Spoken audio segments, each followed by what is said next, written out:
चलो देखना, एकदम नया चैप्टर चालू करें। चैप्टर का नाम है इनकम फ्रॉम हाउस प्रॉपर्टी।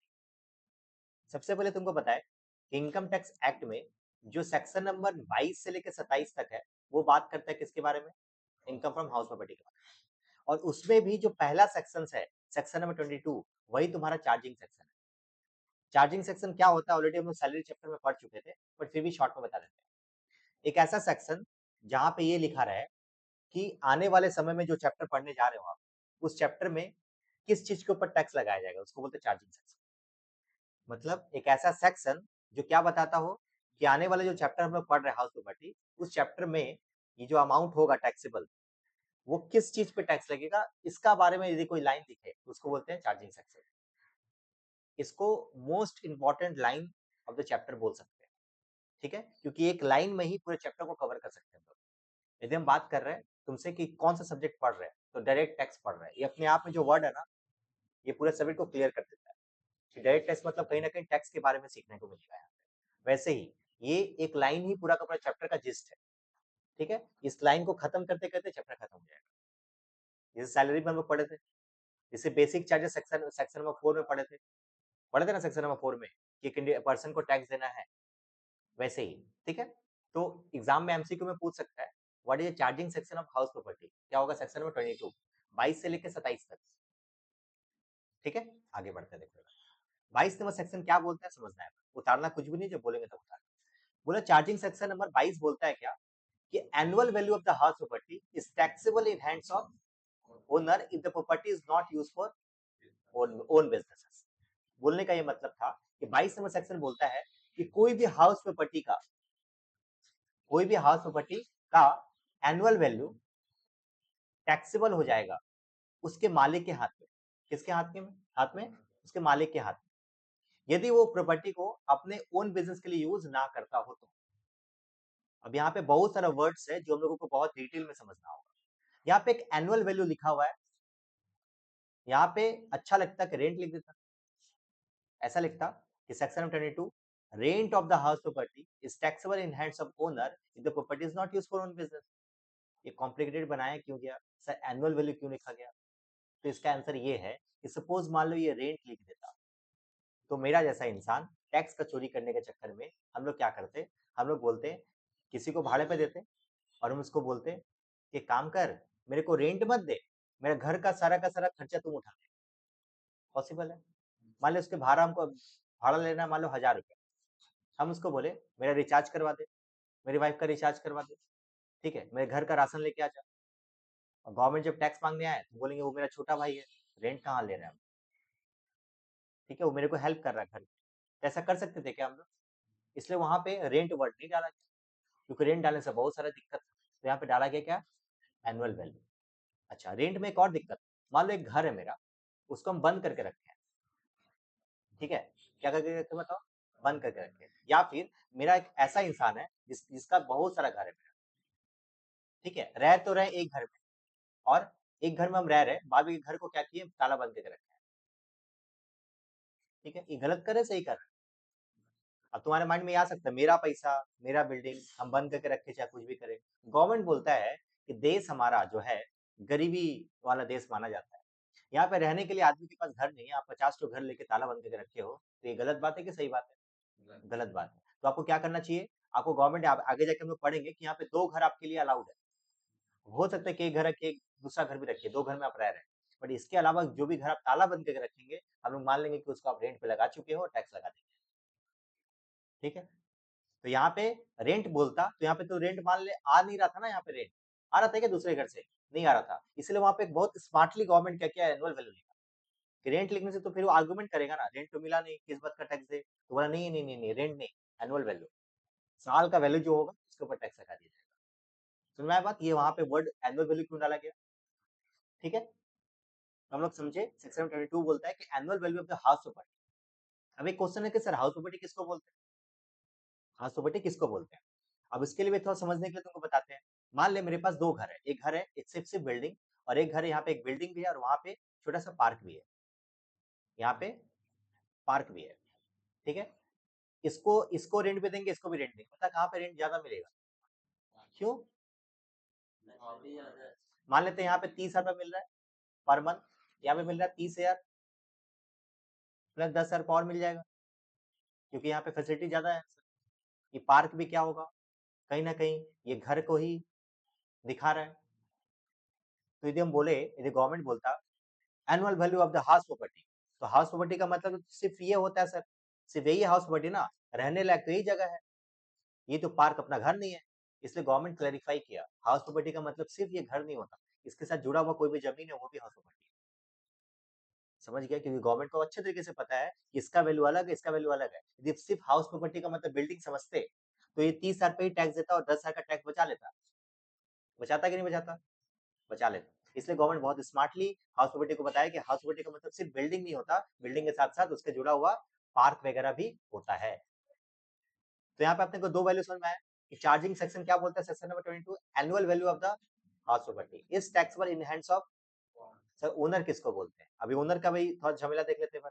मान लो तुम इसके एक प्रॉपर्टी के ओनर हो, एक बिल्डिंग है जिसका तुम क्या हो, ओनर हो, और तुम कहीं से सैलरी भी मिलता है, अच्छा खासा तुम्हारा इनकम है, और तुम्हारी वाइफ हाउस वाइफ है, कुछ नहीं करती, मतलब घर में घर का काम करते, काम नहीं करती, उसका इनकम है क्या, कुछ नहीं। तब तुम स्मार्टली सोचे कि मेरा सैलरी मिल रहा है मेरे को 10 लाख, हाउस प्रॉपर्टी से रेंट मिला था मान लो 3 लाख रुपए, 13 लाख रुपए ऊपर टैक्स दे रहे थे, 12 लाख तक टैक्स नहीं लगता, याद है? 13 लाख क्रॉस हो गया तो टैक्स लगेगा ना, अब 13 लाख पे टैक्स लगेगा और अच्छा खासा अमाउंट टैक्स लगेगा। तो अब टैक्स के बचाने के चक्कर में क्या किया पता है तुम, तो अपना प्रॉपर्टी को अपनी वाइफ के नाम पर ट्रांसफर कर दिया। ठीक है, अब इस प्रॉपर्टी का बिल्डिंग का मालिक कौन, तुम्हारी वाइफ। तुम्हारी वाइफ, तो गवर्नमेंट जब टैक्स मांगने आए तो गवर्नमेंट को बोला भाई ये मेरा इनकम है, this is not my income because I am not the owner of this particular property. तो ऐसा आदमी करता ना, अब इसका इनकम क्या हो गया 10 लाख, सर 12 लाख से कम हो गया, टैक्स बचा लिया अपना। समझ गए बात? तो इतना स्मार्टली लोग काम करते, तो यहाँ पे भी लोग बोला नहीं, ओनर का मतलब आप क्या समझते हो, हम लोग बेवकूफ है, इसलिए ओनर का मतलब भी गवर्नमेंट क्लियरिफाई किया। ओनर का मतलब होता है लीगल ओनर, साथ ही साथ डीम्ड ओनर। मतलब कुछ कुछ केसेस लिखा, बोला कि इस केसेस में आप लीगल ओनर नहीं भी हो तो भी हम लोग आपको ओनर मानेंगे, क्योंकि आपका अल्टीमेटली कहीं ना कहीं कनेक्शन है आपके साथ, और कहीं ना कहीं टैक्स अवॉइडेंस के चक्कर में आप कहीं ना कहीं काम किए हो। तो ओनर का मतलब भी बताना हम लोगों को पढ़ना है, ओनर का मतलब क्या होता है। समझ के बाद हम क्या बोलना चाहिए, हर एक वर्ड्स का मतलब एक एक कुछ ना कुछ बताता है।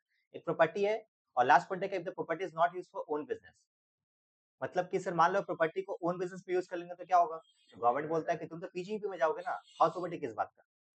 यदि एक घर है जिसको तुम दुकान खोल के बैठे खुद बिजनेस कर रहे हो, तो हाउस हाउस प्रॉपर्टी किस बात का, तुम जाओ कहाँ पे, पीजीपी में। तो यहाँ पे जो ये लाइन समझ में आया, आई थिंक अब सेक्शन नंबर 22 अब समझ में आ गया होगा क्या लिखा है, क्या इस सेक्शन 22 एकदम टंग में होना चाहिए। सेक्शन 22 क्या बोलते हैं, annual value of the house property is taxable in hands of owner if the property is not used for own business. Again repeat करते हैं, सेक्शन नंबर 22 बोलता है annual value of the house property is taxable in hands of owner if the property is used for is not used for own business.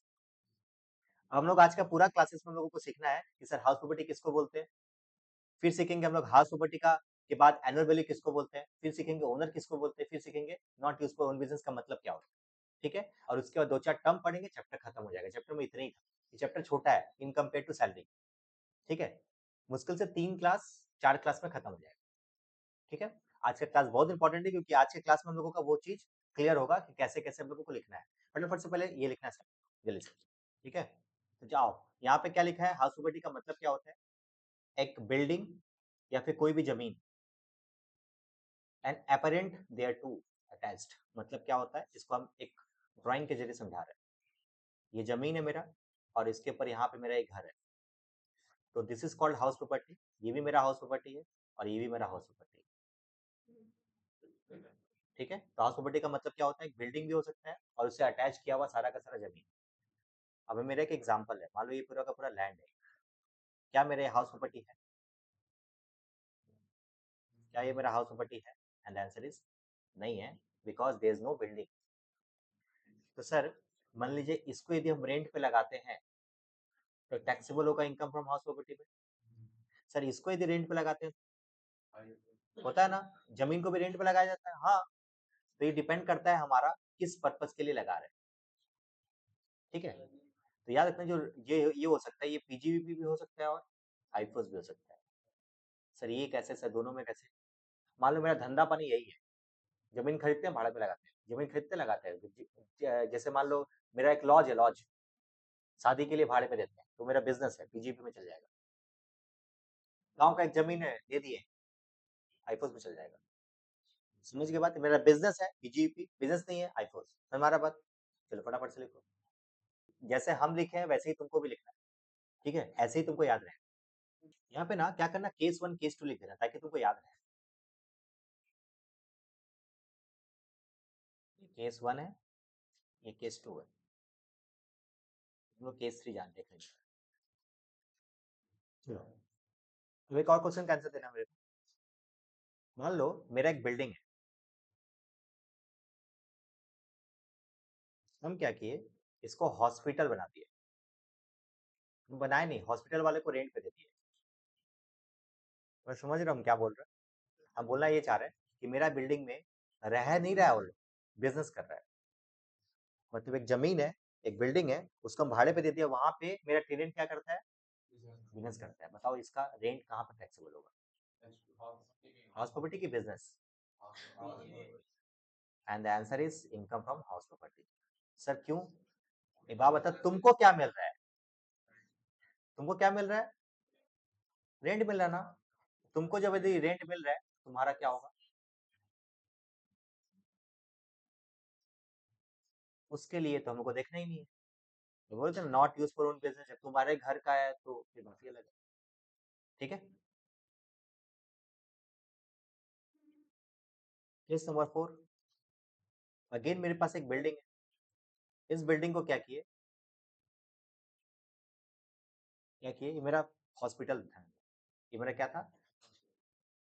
Hospital था। और इस hospital के नीचे एक और छोटा सा फ्लैट था, जिसको हम भाड़े पे लगा दिए मेडिकल वाले को। समझे हम क्या बोलना चाहते हैं? ये मेरा खुद का हॉस्पिटल है, यहाँ पे 100 स्क्वायर फुट का जगह था। हम एक मेडिकल वाले को बुलाए, बोले आजा बैठ, यहाँ पे तेरे को रेंट देना है 10,000 का पर मंथ। मेडिकल वाले से हम 10,000 का पर मंथ का क्या ले लिए, रेंट ले लिए। अभी जो रेंट है कहाँ पे टैक्सेबल होगा? कहाँ पे टैक्सेबल होगा बता आराम से, कोई दिक्कत नहीं। And answer is PGBP. Sir जज्बात कैसे हो गया? एक बात बताइए, आपसे आपसे गवर्नमेंट पूछ रहा है कि घर किसकी, ये हॉस्पिटल किसका है? आपका है। अच्छा, ये मेडिकल वाले को क्यों दिया दोस्त? क्योंकि तुम्हारे बिजनेस को सपोर्ट करता है। तो ये बिजनेस को कहीं ना कहीं सपोर्ट कर रहा है ना, तो बिजनेस का इनकम है ना, ये हाउस प्रॉपर्टी का इनकम नहीं है। समझ बात हम क्या बोलना चाह रहे हैं? गवर्नमेंट बोलता है कि यदि कोई भी प्रॉपर्टी को तुम यदि भाड़े पे दे रहे हो और उसका कनेक्शन कहीं ना कहीं बिजनेस के साथ, तो बिजनेस में ले लेना। क्योंकि क्या लिखा है देखो, property is not used for own business but you are using this property for own business, directly या फिर इनडायरेक्टली यूज तो कर रहे हो, इसलिए क्या होगा, ये पीजीपी में टैक्सेबल होगा, हाउस प्रॉपर्टी में टैक्सेबल नहीं होगा। समझ के बाद उठाते जा भाई, तो पीजीपी में लो, तो तब हाउस प्रॉपर्टी में सर रहने के लिए दे देता तो भी हाउस प्रॉपर्टी में लो। ठीक है, अब इसी से एक और चीज मेरे माइंड में आया कि मेरा ये हॉस्पिटल है, इसमें बहुत सारे वर्कर्स काम करते हैं। ठीक है, वर्कर्स लोग जो काम करता है वो लोग डेली लेट से आता, तो हम लोग क्यों लेट आता है? अरे भैया आने जाने में ना दिक्कत होता है, बहुत दूर रहते हैं। तो हम क्या किए, अपने एक प्रॉपर्टी को उसको भाड़े पे दे दिए, यहीं पे रह, पीजी बना दिए। वर्कर्स को बोले पीजी भी बना दिए, यहीं पे रहे। अब वहां से मेरे को पैसा मिला, पीजीपी के हाउस प्रॉपर्टी, ऐसे पीजी डायरेक्टली या फिर इनडायरेक्टली बिजनेस में। ठीक है, एक लास्ट एग्जाम, उसके बाद फिर हम लोग नेक्स्ट टॉपिक देंगे। मान लो ये बिल्डिंग है,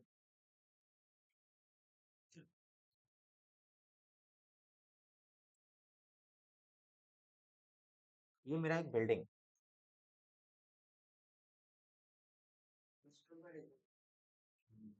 इसका दो पार्ट है। हाँ ठीक है, 5 नंबर एग्जाम, बिल्डिंग का दो पार्ट है। एक पार्ट में हम रेसिडेंशियल के लिए भाड़े पे दे दिए, एक पार्ट में हम खुद रह रहे हैं, और एक पार्ट को कॉमर्शियल पर्पस के लिए भाड़े पे दे दिए। चलो ठीक है, इसमें इसकी एग्जांपल को और अच्छे तरीके से बता सकते हैं। हम क्या बोले, मेरा इस तरीके का एक बड़ा सा फ्लैट, क्या किया हम उसका 3 पार्ट किए, 1 पार्ट, 2 पार्ट, 3 पार्ट, चलो एक और पार्ट, 4 पार्ट। ये 4 पार्ट हमारा इसी पर्टिकुलर बिल्डिंग का 4 पार्ट हो गया। तो इसमें देखना है बस, ये हम खुद रह रहे, ओन रेसिडेंट, बड़ा वाला घर में हम खुद रह रहे हैं। इसको हम लोग ओन बिजनेस के लिए यूज कर, यहाँ पे रेसिडेंट के लिए रेंट पे दे दिए और यहाँ पे कॉमर्शियल के लिए रेंट पे दे दिए। बताओ कौन से कहाँ पे टैक्सेबल होगा, आराम से सोच के बताइए। ये कहाँ पे होगा, ओन ओन रेसिडेंट, सर ये तो एग्जम्प्टेड होगा, रहने पे किस बात का टैक्स, रहेंगे तो टैक्स लेगा। ओन बिजनेस, सर पीजीपी में देख लेना इसको क्या करना है। हाउस प्रॉपर्टी कमर्शियल पर्पस के लिए दिए हो, आंसर इज हाउस प्रॉपर्टी। अरे भाई अभी तो तुमको बताया था, हॉस्पिटल के लिए रेंट पे दिए तो कहाँ पर टैक्स होता है, क्यों, क्योंकि तुमको रेंट मिल रहा है ना, तुमको प्रॉफिट मिल रहा है क्या, तो वहां पे भी तो यही चीज है, तुमको तो रेंट मिल रहा है ना कि साल से उसमें से प्रॉफिट मिल रहा है, समझ के बाद। चलो फटाफट से उतारो ये, ठीक है आगे बढ़े। अब एक अमेंडमेंट आया था 2019 का, वो हम लोग थोड़ा सा एक बार समझ लेते क्या है।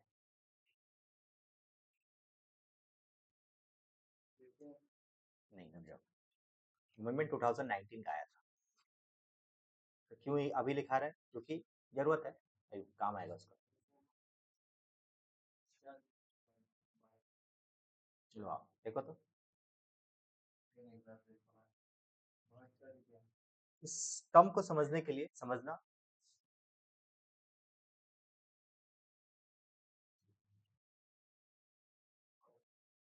मान लो कि क्या है, तुम कॉन्ट्रैक्टर है, तुम एक जल एक इतना बड़ा एक बिल्डिंग बनाया, ठीक है, इस तरीके का फ्लैट है तुम्हारा, 4 तले का फ्लैट है, 4 तले नहीं 3 तले का फ्लैट है, ग्राउंड फ्लोर 3 तले। तुम क्या किया, इसको पूरा का पूरा बेच दिया दुकान वाले को, इसको रेंट पे लगा दिया, कॉन्ट्रैक्टर है तुम, ध्यान रखो। तुम क्या किया, ग्राउंड फ्लोर को बेच दिया, फर्स्ट फ्लोर को रेंट पे लगा दिया,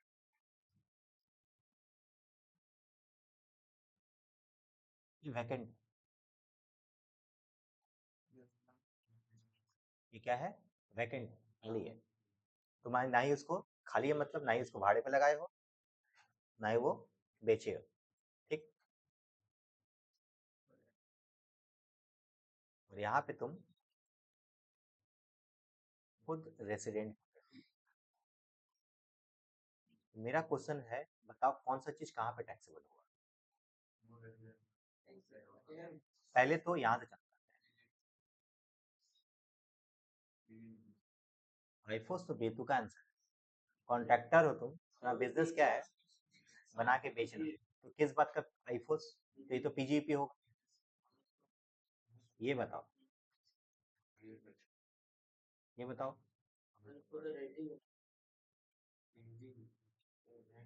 एक चीज समझना है भाई, you are a contractor, you have made this property, not own made, तुम बनाया है इसको और तुम उसको भाड़े पे लगाया है, तो तुम्हारा धंधा भी तो ये हो सकता है कि तुम रेंट कमा के तुम्हारा ये बिजनेस है। कई सारे कॉन्ट्रैक्टर है जिनका बिजनेस है बनाना, रेंट पे लगा देना, ऐसा हो सकता है, तो कहाँ पे टैक्सेबल हो जाएगा वो, पीजी पे, खाली छोड़ दिए हो, क्या करें, तो यहाँ क्या 2 घर तक, हम कहाँ बोले कि उसका कोई और घर नहीं है,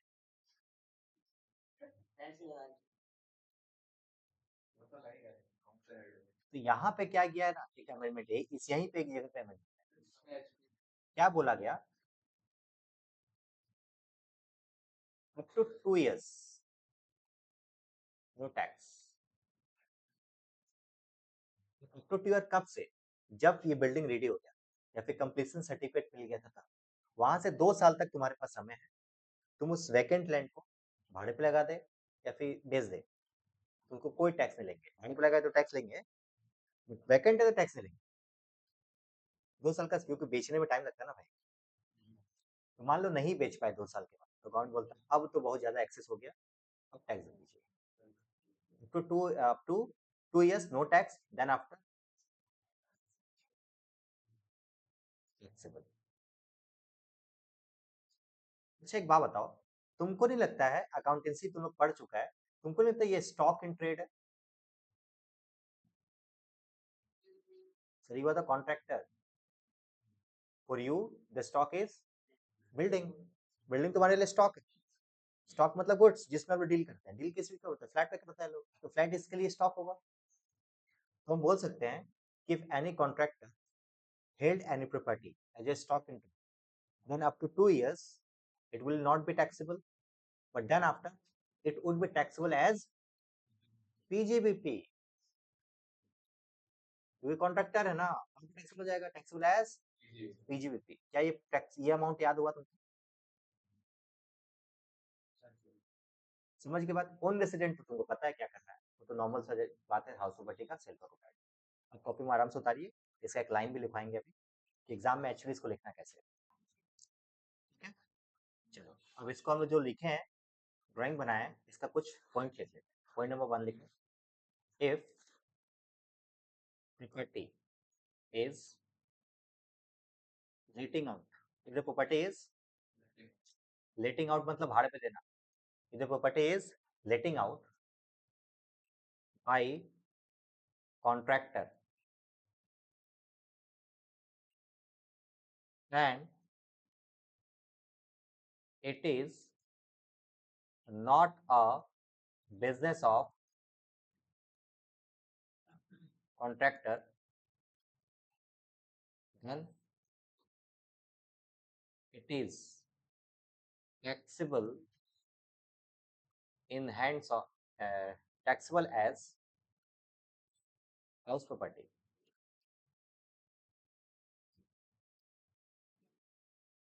में लिखा है कि सर मान लीजिए कोई प्रॉपर्टी को कोई कॉन्ट्रैक्टर भाड़े पे देता है और वो भाड़े पे देना उसका बिजनेस नहीं है, तब तो क्या टैक्सेबल होगा? वो हाउस प्रॉपर्टी में टैक्सेबल हो जाएगा। Point number 2, in case of if any property is held as stock in trade and not letting out to others, then for such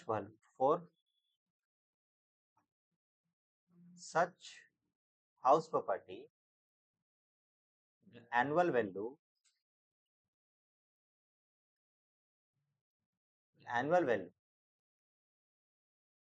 shall be treated as nil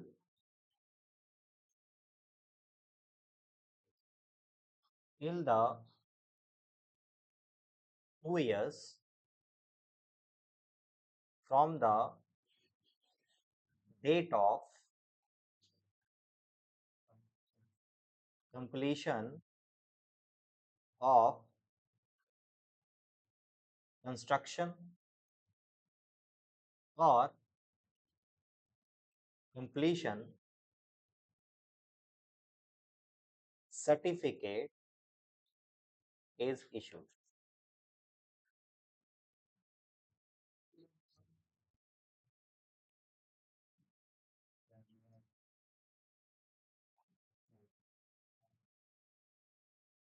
ठीक है, समझ गए बात ये?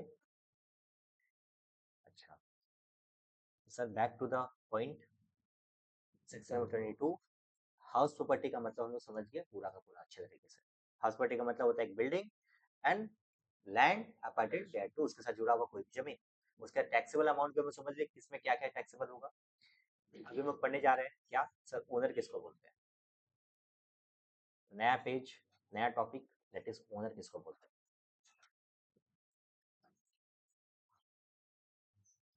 Owner किसको बोलते हैं, आइए समझते हैं। देखो, ओनर का मतलब क्या होता है, लॉ में बोलता है इट इंक्लूड्स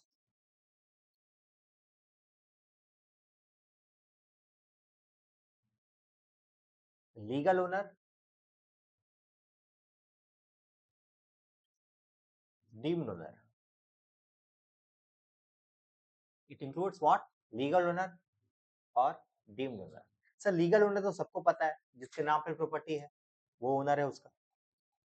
खाली हम लोगों को बताना क्या है सर, खाली ये मेरे को बता दीजिए सर कि डीम्ड ओनर किसको बोलते हैं, बस मेरा ये टॉपिक खत्म हो जाएगा। डीम्ड ओनर किसको बोलते हैं, बस खाली हमको ये बताना है सर।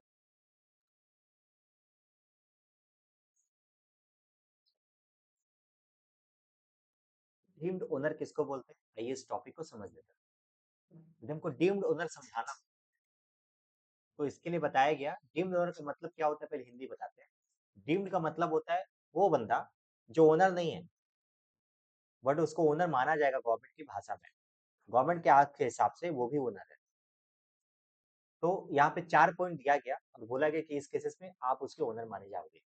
पहला केस है, बताते जाना साहब सब। If any property is transferred, if any property is transferred to spouse, either without consideration or inadequate consideration,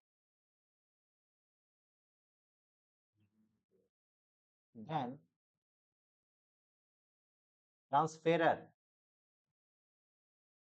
shall be deemed owner।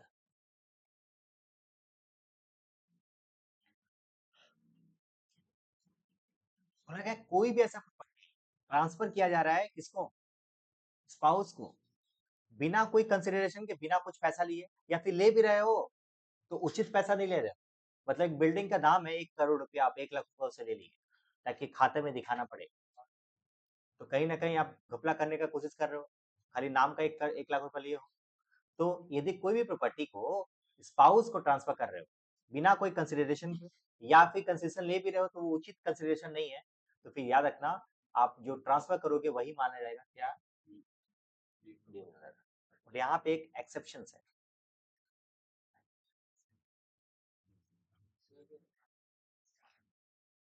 लिखे जाना साथ साथ, एक्सेप्शन।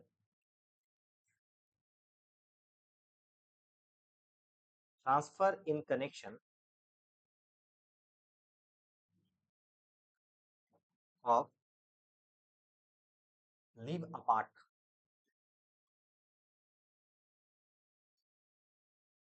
मान लो हस्बैंड वाइफ में पार्ट नहीं रहा है, हस्बैंड बोलता है कि तुम मेरे नजरों से दूर हो जाओ, तुमको मैं घर दे दे रहे, लो पकड़ो, उस घर में रहना, यहाँ पे कभी कभी मत। तो उस केसेस में उसका ओनर उसकी वाइफ होगी। कहने का ये मतलब है सर कि नॉर्मल केसेस में यदि कोई भी बंदा अपने स्पाउस को प्रॉपर्टी ट्रांसफर करता है, तो उससे कुछ पैसा भी नहीं लेता, या फिर लेता भी तो बहुत छोटा अमाउंट लेता है, तो उस केसेस में ओनर उसी को मानेंगे अभी भी, और टैक्स उसी के ऊपर लगाया जाएगा। ठीक है, बट यदि कोई कोई एक बंदा अपने स्पाउस को प्रॉपर्टी ट्रांसफर कर रहा है उससे अलग रहने के लिए, तो उस केसेस में वो अलग है। सर इन लोगों का डाइवोर्स हो गया, नहीं डाइवोर्स नहीं हुआ, डाइवोर्स नहीं हुआ, अभी भी बस लीव अपार्ट के लिए वो प्रॉपर्टी को उसको दे दिया है, तो क्या मानेंगे वो, बिना डाइवोर्स का एलिमनी। सही बात है, हम लोग लड़के हैं, हम लोग के साथ ऐसी होता है। पॉइंट नंबर 2, देखो if any individual, if any individual transfer any house property to a minor.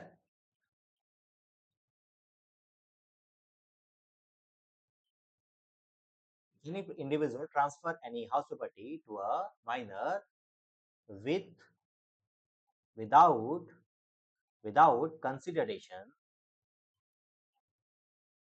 or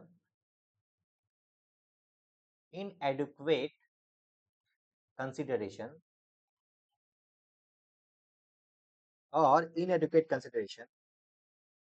then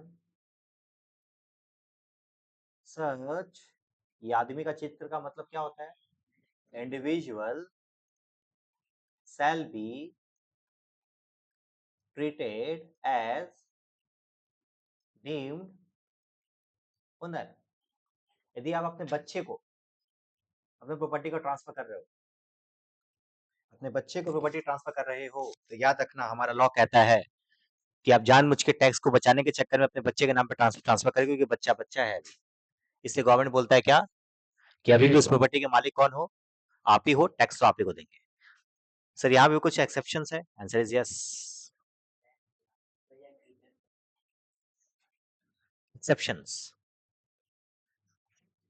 if property is transfer to बालिका वधु, मतलब कि minor married girl,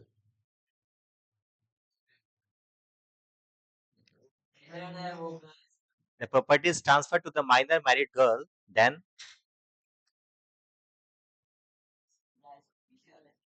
such girl shall be treated as mother.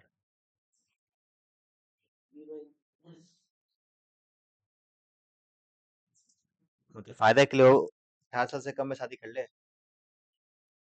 खुशबू देख ली ना?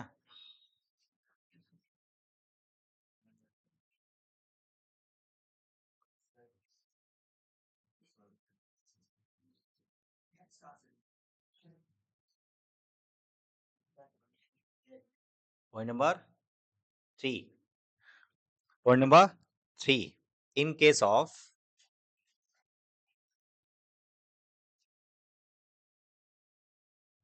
cooperative society, in case of cooperative society, girl नहीं बे, spelling खाली mistake था। In case of cooperative society, in case of क्या? Cooperative society,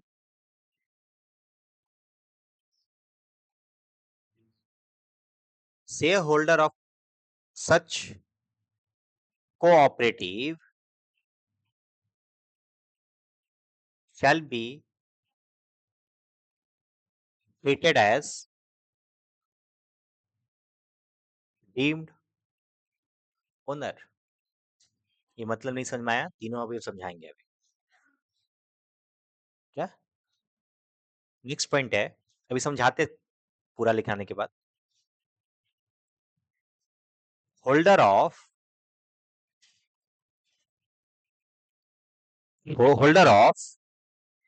इम्पार्टिबल स्टेट,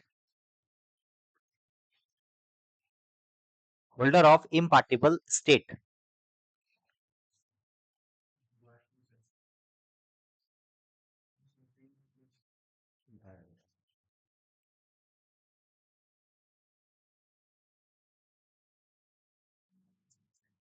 अच्छा इसका section लिख लेना, सेक्शन नंबर 27 है इसका। ये थ्योरी में आ सकता है एग्जाम में।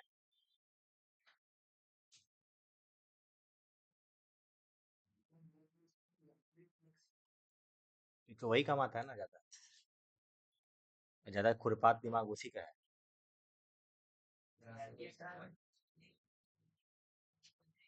नहीं, किस बात का खुरापात? बाप उसका पकड़ के लेके चला गया और शादी करा दिया। तो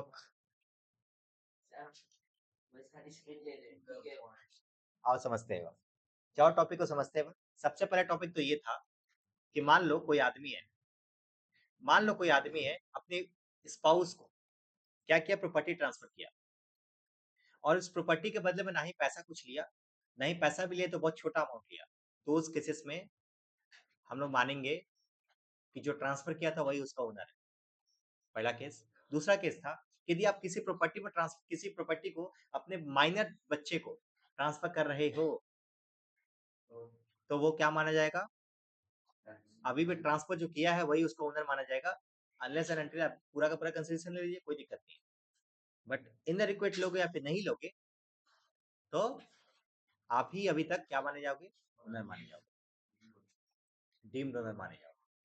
अच्छा, इसमें एक एक्सेप्शन नजर आया कि कोई एक माइनर गर्ल है जिसका शादी हो चुका है और उसको यदि कोई प्रॉपर्टी ट्रांसफर कर रहे हो तो वो घर से अलग हो चुकी है, तो अब उसकी ओनर वो खुद मानी जाएगी, आप उसको ओनर माने माने नहीं जाओगे। क्लियर है पक्का?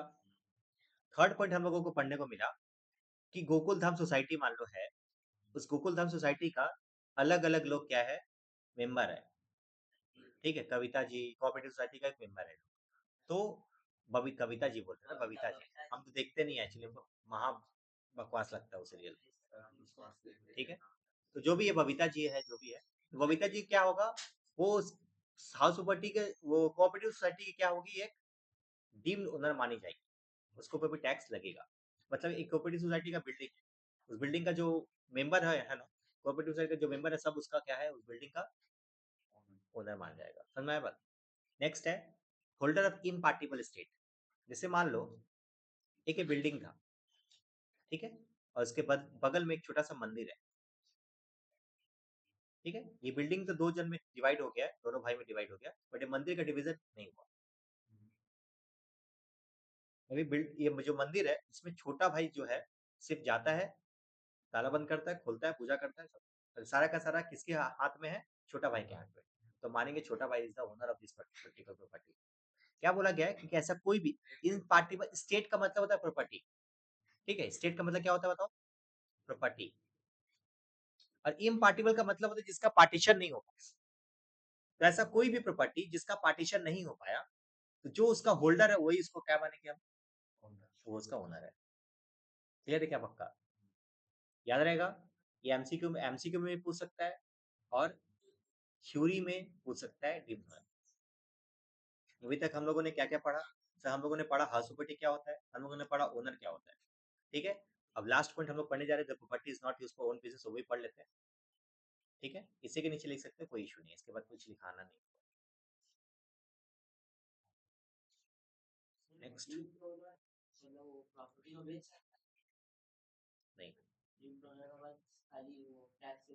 हाँ,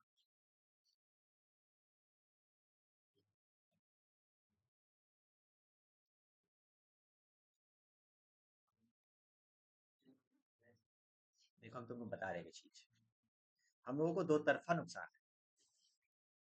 सोचो एक बार, एक इंसान, एक लड़का अपनी वाइफ को प्रॉपर्टी ट्रांसफर किया ताकि उसे टैक्स बचा ले।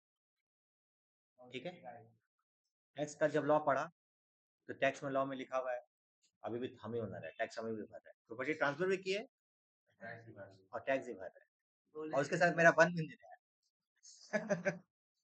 तो लड़का क्या करेगा बता? उसको लास्ट में खाली बस यहाँ पे ज्यादा मजा आएगा उसको। समझ रहा ना? बट हाँ, मेरे को ऐसे ऐसे समझाना नहीं चाहिए, समझाना ये चाहिए, यहाँ पे वर्ड दिया गया स्पाउस, कंडीशन उल्टा भी तो हो सकता है। क्या वाइफ हस्बैंड को अपना प्रॉपर्टी ट्रांसफर कर सकती है? कर सकती है।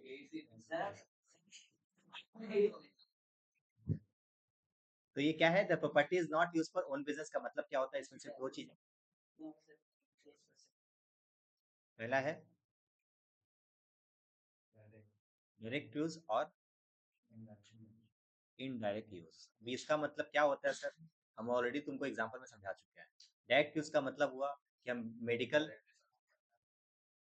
एक मेडिकल था, सॉरी, एक मेरा हॉस्पिटल था और यहाँ पे एक छोटा सा प्लॉट है, ये हॉस्पिटल है, ये हम जानबूझ के गोडाउन रखे हैं, सारा का सारा दवा वगैरह यहाँ पे रखते हैं, ये मेरा डायरेक्ट है। ये मेरा बिल्ड हॉस्पिटल है और उसके नीचे जो है ये मेरा हॉस्पिटल है और ये मेरा क्या है? मेडिकल स्टोर है। ये क्या है? इनडायरेक्ट, इनडायरेक्टली सपोर्ट कर रहा है, डायरेक्टली सपोर्ट कर रहा है, मेरे ही सामान रख रहा है। ये इनडायरेक्टली सपोर्ट कर रहा है क्योंकि मेरे मरीज को दवाई मिल जाएगा। दोनों में फर्क है, समझ में आ रहा बात? दोनों ही क्या माना जाएगा? दोनों ही नहीं होना चाहिए। नॉट यूज फॉर बिजनेस का मतलब होता है दोनों ही नहीं होना चाहिए, अदरवाइज वो पीजीपी में चला जाएगा। ठीक है, चलो फटाफट से कॉपी में बता। जिनको मेरे एग्जाम में थे ही नहीं। ठीक है, यहाँ तक हो गया।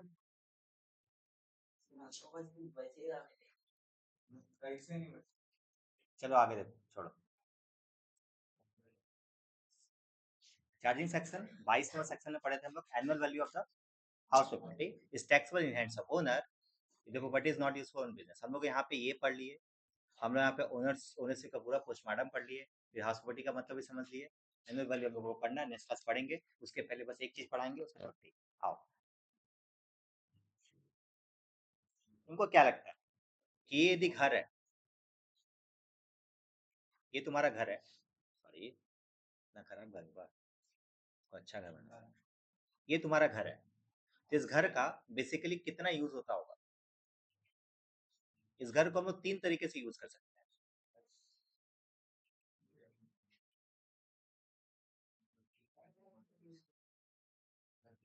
4 यूज हो सकता है। पहला इसका यूज हो सकता है कि तुम क्या कर रहे हो, उसमें रह रहे हो, इसको सेल्फ ऑक्युपाइड बोलते हैं। दूसरा हो सकता है कि तुम क्या कर दिए, इसको लेट आउट पे दे दिए, भाड़े पे दे दिए। तीसरा हो सकता है क्या, कि वो, बताओ क्या तीसरा क्या हो सकता है? ओन बिजनेस कर रहे हो वहीं पे। चौथा क्या कर सकते हो बताओ? रेंट तो उसमें आ गया ना, लेट आउट में कॉमर्शियल पर्पज के लिए करो चाहे कुछ भी करो, लेट आउट बात खत्म। चौथा क्या कर सकते हो? अनऑक्युपाइड, सर बंद करके रख सकते हैं। ठीक है, तो ये 4 तरीके से यूज कर सकते हैं। तुमको हमको टैक्सेबल अमाउंट बताना है, ये कहाँ पे, इसका मैटर कहाँ पे सुना जाएगा सर? House property. इसका मैटर कहाँ पे सुना जाएगा सर? House property. इसका मैटर कहाँ पे सुना जाएगा बताओ? इसका मैटर हाउस प्रॉपर्टी। ठीक है,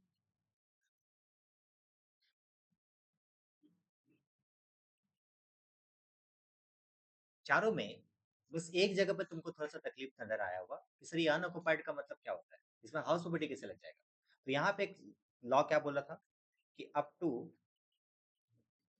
to property is self occupied मानेंगे, and above two property, above than two property shall be treated as